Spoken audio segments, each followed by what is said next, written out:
Eta gaurkoan asteburari begirako elkarrizketa izanen dugu, izan ere larunbatean bertan Euskal Jaia ospatuko dute Iruñean eta antolatzaileetako batekin egoteko aukera izango dugu, Ikertubia, arratsaldean eta ongi etorri. Kaixo, arratsaldean. Bueno, ez da zuretzako lehenengo aldia xaloan. Ez azken bolan tokatu zaiden baino gehiagoten etortzea bai. Bueno, aipatu dugun moduan, larunbatean izanen duzue Euskal Jaia, 5. urteurrena ospatzen duzue. Noiz hasi zineten pixkat Euskal Jaia prestatzen, zeren, bueno, kontatu diezu aurretik ere bazenutela, ez, jai hau. Bai, lehen San Fermin txikiren barnean egiten zen, orduan, bueno, zehazki ez dakit zein urtetan hasiko ziren, baina, bueno, hainbat dantza talde hasi ziren kalera ateratzen, ez, eta, bueno, orduan Euskal Jaia zen, goizean dantzarien kale jira eta musikarien kale jira, eta gero bazkari herrikoi bat, bazkari handi bat. Eta, bueno, gero luzatu egiten zen, baina bueno, hori izaten zen Euskal Jaia, ez? Eta ikusi zuten orduan zeudenek bueno, beharrezkoa zela espazio bat ematea Euskal Jaiari, eta San Fermin txikiren baitan egia da oharkabean pasatzen zela, ez? Hainbeste gauza daude, hainbeste jende, azkenean, bueno, egia da, ez zuela lortzen, ez? Bisibilidade hori. Eta orduan, orain dela 5 urte egin zen lehenbiziko aldiz San Fermin txikitik kanpo, eta beraz maiatzan. Eta horrelaxe erabaki zen. Beraz, data aldatzea pixkato arkabean pasatzen zelako erabaki zenuten eta noiz finkatu duzu, beti maiatzan izaten da? Bai, maiatzaren 3. astean izaten da, baina, bueno, egia da, urtearen arabera ere batzutan aldatu izan duela, ez? Lehenbizikoa maiatzaren 5. izan zen, baina gero maiatzan hainbeste gauza daude, gero beti kointziditzen duela batekin bestearekin, eta egia esan uste dut ezinezkoa dela inorekin ez kointziditzea, ez? Eta, bueno, asteburu hau horren lekuko. Asteburu honetan gainera hori lehen egondu gara komentatzen Iruñan badirela gauza esente, ez? Ola ezberdinak. Bai, hori da, bai, sortzenek ere badu bere besta, Atarrabian ere mintzeguna dago, eta triatloi bat ere ginen dute Iruñean, eta hori ere Aldezarraren erditik pasatuko da, Euskal Jaia bezala, ez? Osangi, Euskal Jai bat zergatik sortzeko beharra ikusi zenuten, bere garaian hori holako zerbait egin behar zela ikusi zenutenean.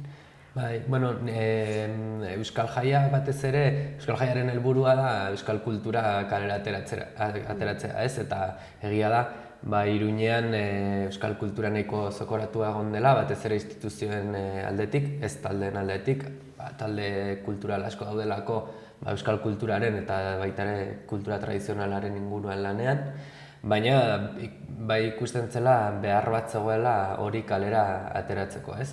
Eta hasi ginelarik Euskal Jaia bera bakarrik antolatzen, ez?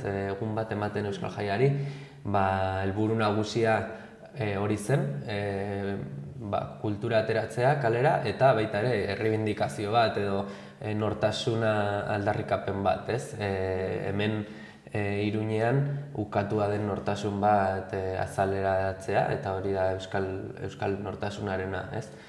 Eta horretaz aparte, talde pila bat elkartzen gara, berez Iruñerriko dantzari, erraldoi, konpartxa eta joaldun talde guztiak daude gonbidaturik, eta normalean gehienak etortzen dira, denak ez, beti batzuk ezin dutelakoz, baina eta orduan egia da ere Euskal Jaia badela topagune bat, ez? Eta hor harremanak sortzeko eta elkarren artean ideak partekatzeko eta elkarre ezagutzeko ere bai, ez? Askotan bestela bakoitza bere aldetik ibiltzen da, agian bere lanekin, bere esparruan, eta egun hori bada denak elkartzeko aukera proposa. Aipatu duzu hori orain arte igual pixkat zokoratuak egon duzaretela beste instituzio batzuen aldetik, orain Iruñan ez dauden ez lehen zeudenak, Sentitu duzu babes gehiago agian aurtengo edizioari begira antolatze lanetan, eta zen badakigu mila historia egin behar direla horre baimenak eskatu, karpak montatu, hor alde horretatik sentitu duzu pixkat babes gehiago edo? Bai, gainera bosgarren honetan puztua handiagoa izan da eta egia esan gobernu aldaketak hori ahalbidetu du ere bai, ez? Lehen gobernuaren aldetik ez genuen trabarik izan, hori ere egia da, baina agente pasibo bat zen udal gobernua, Iruñeko udala agente pasibo bat zen, eta momentu honetan gutxienez laguntza eskaintzera etorri dira eta hainbat gauza udalak berak hartu du ardura eta beraz hor bai antzematen da haien laguntza eta eskertzekoa da ere bai noski. Zuma denbora daramazue hau antolatzen? Ordu asko eskaini dizkiozue. Bai, batez ere azken hilabeteetan eta azken asteetan, ez, geroz eta gertuago Euskal Jaia, orduan eta lan gehiago izaten da, hori urtero gertatzen da, baina, lehenbiziko bilera azaroan egin genuen, hortik aurrera, hasieran nahiko lasai ibiltzen ginen, baina, tarteka elkartuz, eta bai, orain, egia esan, lan handiarekin, ez, azkenean, aurten gainera beste urte batzuetan baino ekitaldi gehiago daude eta gero aurten ere karpa montatuko dugu, beste gune bat egonen da Redinen eta horrek lana biderkatzen du. Zenbat zaudete lan taldean? Eta nortzuk ibiltzen zarete antolatzen? Bai, antolakuntzan talde horretan, ez, 7-8 lagun inguru gaude aurten, gehienak dantzariak, batzuk ere joaldun taldeetan ibiltzen dira, eta gero badago baten bat euskalgintzan aritu izan dena eta berez irekia da, edozeinek parte hartzen aldu eta edozein etortzen alda, ez da, baina egia da momentu honetan gehienak dantzariak garela eta batzuk joaldunak, beti kultura tradizionalaren inguruan gabiltzanak. Hori bai.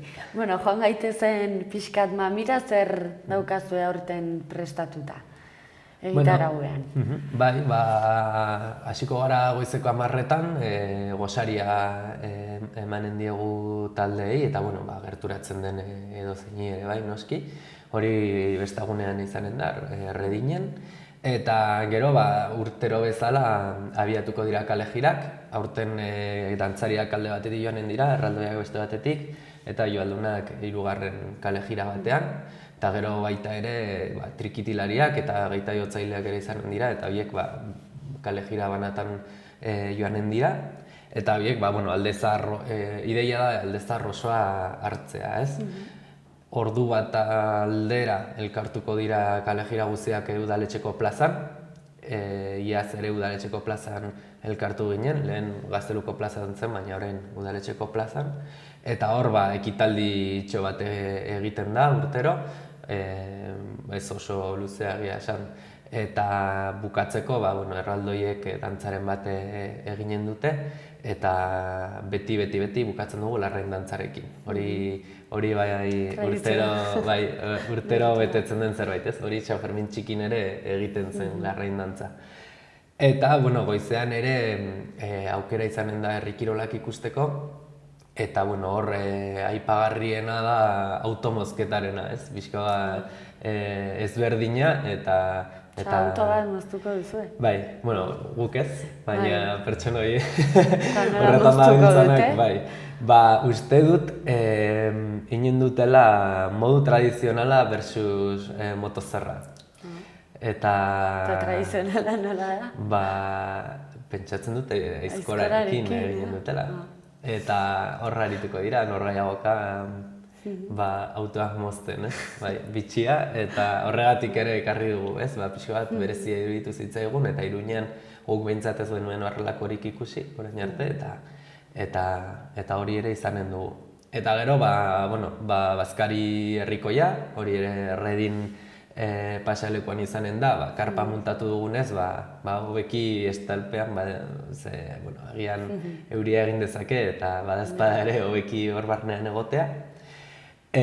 Bazkalondoan, ostatu ibiltariarekin urtero egiten dugu bazkalondoa, eta gero, dantzaldia izanen dugu karpan, Gatubi taldearekin, eta, arratsaldean Kalderiria kaleko ostatu guztiek antolatu dituzte kontzertuak. Iaz ere animatu ziren, eta, antza denez ongi atera zen kontua, eta urten ere haiek antolatu dituzte.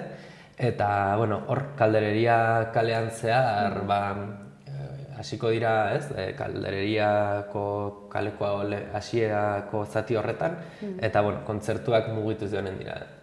Hola, taberna guztien inguruan joko dute. Arratsaldean ere elektrotxaranga honen da, Iruindarrok elektrotxaranga, eta hori, jarauta inguruan, eta pixko bat kaleak girotzen ibiliko da. Eta bukatzeko karpan kontzertuak, horrekin bukatuko dugu. Oso gainera hori aipatu diazu aurten karparen kontua berria duzuela, ez?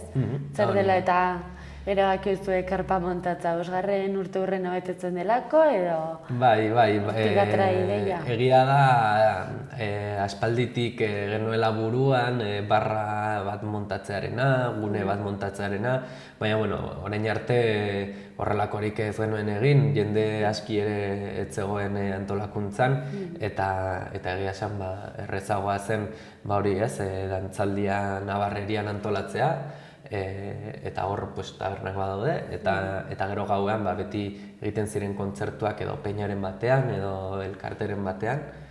Eta aurten ikusi genuen aukera ona zela urrats hori emateko, ez? Urratsa edo salto hori emateko egia esan.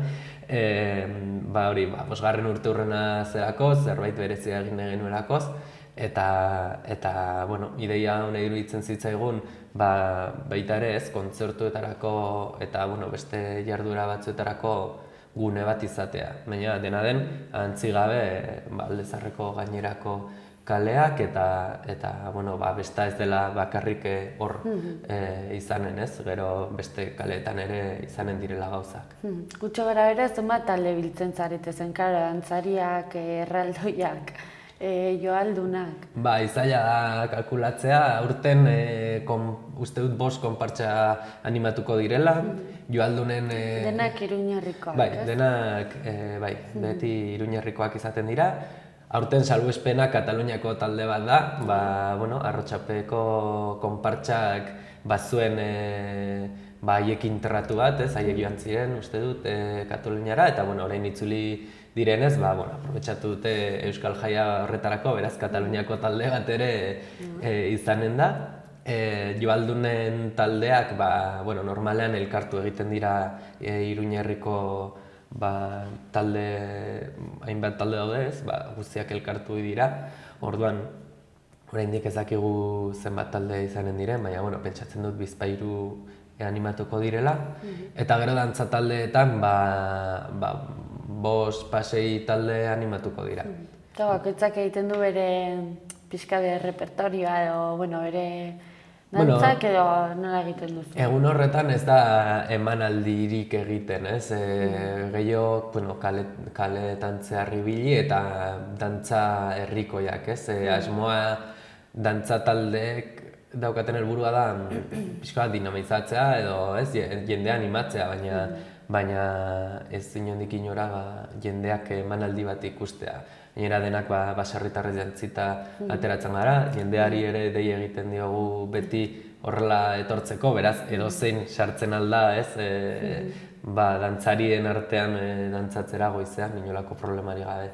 Eta 5 urte hauetan, hori, jende asko gerturatzen da, suposatu dut igual egunean zarragian familiak eta ume gehiago, ez? Igual izanen direla, eta gero gaztetxo gehiago gaualdean, ez? Baina hori jende asko, giro asko sortzen da egun honetan. Ba, esan azken urteetan ja egonkortzen ari da, hori antzematen da, geroz eta jende gehiago etortzen da, eta egia da, jarduerak askotarikoak dira eta bakoitzak bere publikoa du, ez? Erraldoietan aur pila bat elkartzen dira, bazkarian agian jende gaztea eta heldua elkartzen da, ez?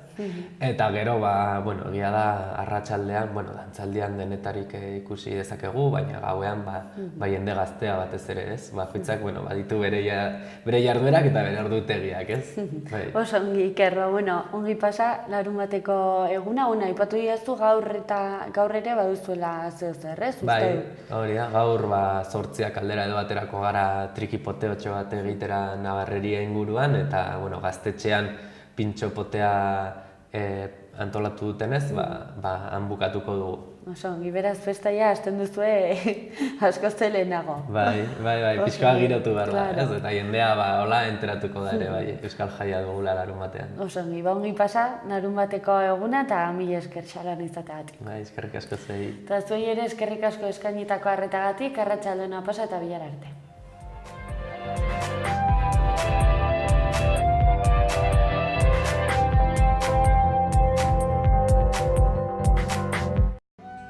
Ardiarana gaztandegia, Bertizarana bailarako mikroklimaren eraginpean ondotako gaztak. Kamiku eta Ardiarana. Gazta ona maite dutenentzako zapore usain eta testura ezin hobeagoko produktuak. Kontsumitzaileen errastasunerako formato eta tamaina ezberdinetan komerzializatzen dira. Ardiarana gaztandegia Legasan, ahaztutako zaporeak berreskuratuz. 1960tik Estafeta kalean Bodegon Sarria. Era guzietako kazuelatxoak, razioak, iberikoak, pintxoak.